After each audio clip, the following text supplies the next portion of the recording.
Option जो है ना इसकी शॉर्टकट की होती है कंट्रोल एंटर। Control enter. हाँ, अगर आप कर्सर कहीं भी रख दो इस लाइन में और कंट्रोल एंटर करोगे तो ये लाइन एग्जीक्यूट हो जाएगी, और अगर इस पे क्लिक करोगे जब भी एग्जीक्यूट हो जाएगी। तो पहले इस पे क्लिक करते हैं, अगली स्टेटमेंट में कंट्रोल एंटर कर लेंगे। इस पे क्लिक किया, क्या लिखा हुआ है, ग्रीन टिक बना हुआ आ गया, इसका मतलब मेरी क्वेरी चल चुकी है। और क्या लिखा है, 1 रॉस अफेक्टेड, मतलब कि एक रो क्या हो गई आपकी, इफेक्ट हो गई, मतलब ये काम हो चुका है, आपका डेटाबेस आपका क्रिएट हो चुका है। अब देखें किस तरह के डेटाबेस कहाँ क्रिएट हुआ। यहाँ पे आते हैं, रिफ्रेश करते हैं, ये रिफ्रेश का ऑप्शन है आपके पास। रिफ्रेश किया तो यहाँ देखो ये बना हुआ आ गया, आ गई। अब ये जो बना हुआ है आपके पास डेटाबेस, यहाँ पे कोलैप्सिबल आइकन भी बना हुआ है।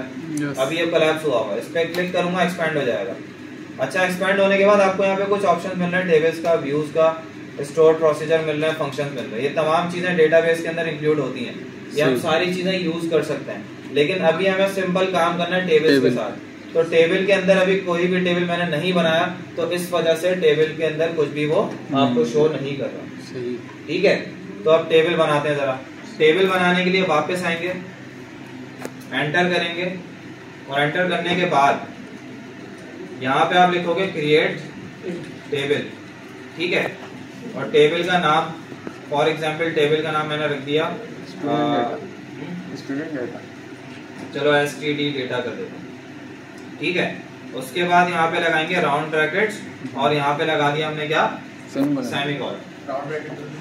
राउंड ब्रैकेट्स इसलिए लगा रहे हैं क्योंकि हम इसके अंदर टेबल के क्रिएट करने के लिए चीजें डिफाइन करेंगे।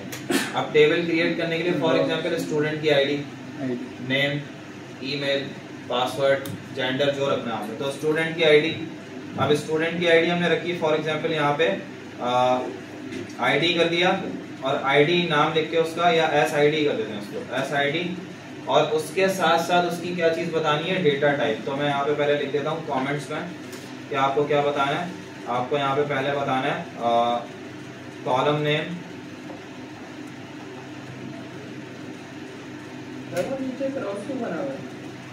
क्रॉस कहाँ बना हुआ,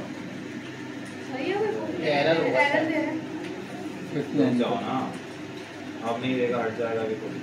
कॉलम का नेम डिफाइन करना है पहले आपको, फिर स्पेस के साथ आपको डिफाइन करना है यहाँ पे उसकी डेटा टाइप। ये मैं जनरलाइज फॉर्म में लिख रहा हूँ ताकि आपको समझ में आ जाए। ठीक है, डेटा टाइप के बाद उसकी आपने लेंथ बतानी होती है किसके अंदर, ब्रैकेट्स के अंदर। सही है।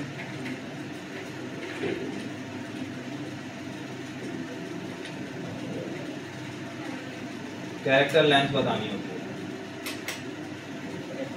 ठीक है, कैरेक्टर में यार ई आता है, वो आता है, क्या आता है, ई आता है ना, सही।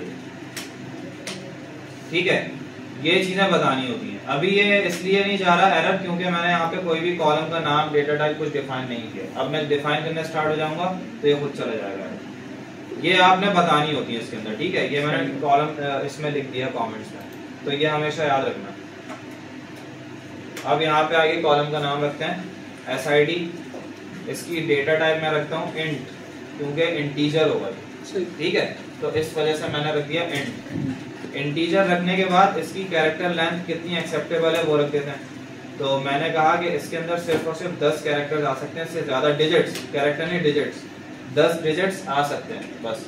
इससे ज्यादा कोई टाइप करेगा तो उसको हम एक्सेप्ट नहीं करेंगे। ठीक है, वो ऑटोमेटिकली ट्रंकेट हो जाएगा। ट्रंकेट का मतलब उसमें से खत्म कर देंगे, उसको कंसिडर ही नहीं करेंगे, उसको इंसर्ट ही नहीं करेंगे अंदर। ठीक है, तो ट्रंकेट कहते हैं। अब उसके बाद एस नेम कर दिया मैंने, इसकी हमने रखी डेटा टाइप वारचार। वारचार का मतलब होता है कि इसके अंदर वेरिएबल कैरेक्टर दोनों आ सकते हैं, मतलब कि इसके अंदर इंटीजर भी आ सकता है, स्पेशल कैरेक्टर भी आ सकता है, और अल्फाबेट भी आ सकते हैं। ठीक है, अच्छा, इसको मैंने रखी है फॉर एग्जांपल नेम के अंदर 40 तो हो सकते हैं ना कैरेक्टर्स।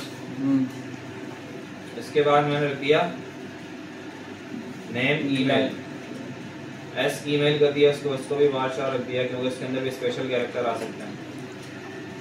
इसकी भी लेंथ मैंने दे दी 30 दे दी।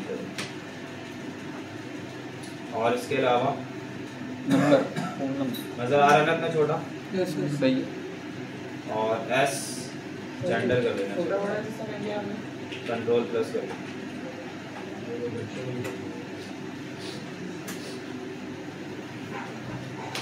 ठीक है, इतना काम हो गया। देखो मेरा वो भी चला गया है, जेंडर को बंद कर देते ना यार। ये एम या एफ, मेल फीमेल पूरा नहीं लिखेंगे, एम या एफ मुझे एक्सेप्टेबल है, ठीक है मेरे लिए। अच्छा अब इसको क्या करना है, रन करना है। रन करने के लिए क्या करेंगे, अभी ये पूरी एक लाइन है मेरे पास, एसटीडी डाटा यहाँ से लेके यहाँ तक पूरी एक लाइन, एक ही स्टेटमेंट है। तो मैं इसको कंट्रोल एंटर भी करूंगा तो चल जाएगा। समझ में आ रही है बात? कहीं भी रख देता हूँ कर्सर, यहाँ रख दिया बीच में, कंट्रोल एंटर। अच्छा एक मिनट, नो डेटाबेस सिलेक्टेड, एक चीज मैं भूल गया हूँ यहाँ पे। अभी देखो आपके सामने एरर आ गया, देखो no database selected, select the default database. Database को सिलेक्ट करने के लिए, डेटाबेस क्रिएट करने के बाद हमेशा आपको एक कमांड चलानी पड़ती है कि उसको पता चल जाए किस डेटाबेस में काम हो रहा है। तो यहाँ जाके मैंने लिखा यूज डेटाबेस का नाम बैच 2212C2।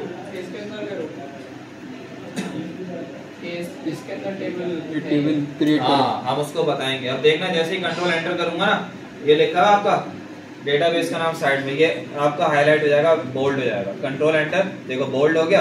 अब उसको पता चल गया कि इस डेटाबेस के अंदर टेबल क्रिएट किया जा रहा है। अब यहाँ पे जाके मैंने टेबल को कंट्रोल एंटर किया, टेबल क्रिएट हो गया हमारा। अच्छा अब यहाँ जाके टेबल किस तरह नजर आएगा, रिफ्रेश करेंगे, कोलैप्सिबल आइकन आ गया, इसके अंदर देखा टेबल क्रिएट हो गया। टेबल के अंदर क्या क्या चीजें आ रही है, कॉलम देख लो, S I D, S name, S email, S gender, ठीक है।